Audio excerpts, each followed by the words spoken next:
Kiva, it seems, had been spending the whole evening demonstrating to his creditor that, had he only known that they were to meet, he would have brought the coat with him, a particularly beautiful coat, and the reason he had not paid it before is that he had mislaid the creditor's address.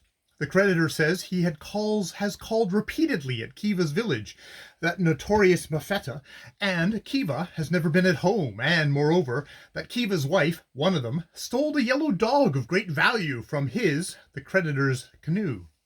Kiva says women will be women, and he has gone off to sleep thinking the affair had blown over and the bill renewed for the time being.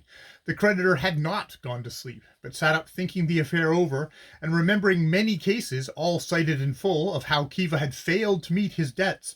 Also, Kiva's brother on the mother's side, and uncle ditto, and so has decided to foreclose with all on the debtor's estate. And as the estate is represented by and consists of Kiva's person, to take and seize upon it and eat it. It is always highly interesting to observe the germ of any of our own institutions existing in the culture of a lower race.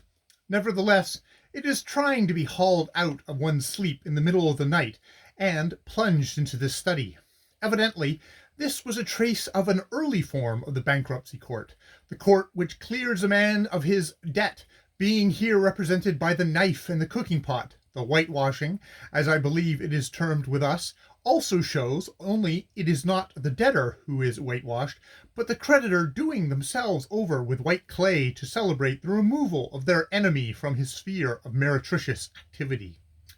This inversion may arise from the fact that whitewashing a creditor who was about to be cooked would be unwise, as the stuff would boil off the bits and spoil the gravy. There is always some fragment of sound sense underlying African institutions. Kiva was, when I got out, tied up, talking 19 to a dozen, and so was every one else, and a lady was working up white clay in a pot. I dare say I ought to have rushed at him and cut his bonds and killed people in a general way with a revolver, and then flown with my band to the bush, only my band evidently had no flying in them, being tucked up in the hut pretending to be asleep and uninterested in the affair, and although I could have abandoned the band without paying just then, I could not so light-heartedly fly alone with Kiva to the bush and leave my fishes. So I shouted Azuna to the bankruptcy court, and got a fan who spoke trade English to come and interpret for me, and from him I learnt the above-stated outline of the proceedings up to that time. Regarding the original iniquity of Kiva, my other fans held the opinion that the old Scotch lady had regarding certain passages in the history of the early Jews, that it was for a long time ago, and Elbins it was no true.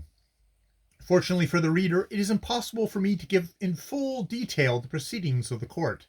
I do not think if the whole of Mr. Pittman's school of shorthand had been there to take them down, the thing could be possibly have been done in word writing.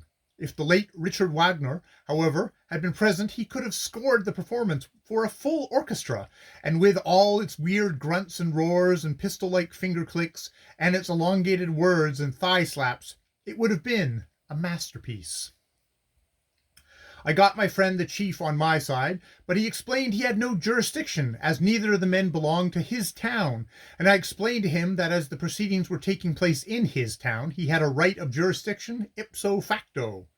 The fan could not translate this phrase, so he gave it the chief raw, and he seemed to relish it, and he and I then cut into the affair together, I looking at him with admiration and approval when he was saying his say, and after his Azuna had produced a patch of silence he could move his tongue in, and he similarly regarding me during my speech for the defense.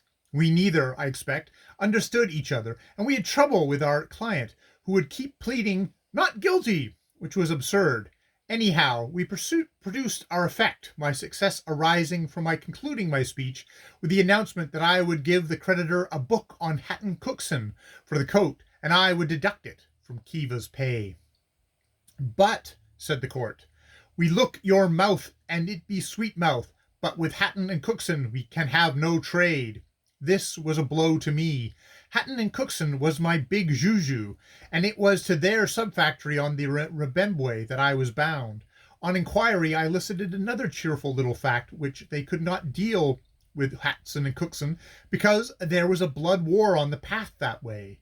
The court said they would take a book on Holty, but with Holty, i.e. Mr. John Holt, I had no deposit of money, and I did not feel justified in issuing checks on him, knowing also he could not feel amenable towards wandering scientists after what he had recently gone through with one.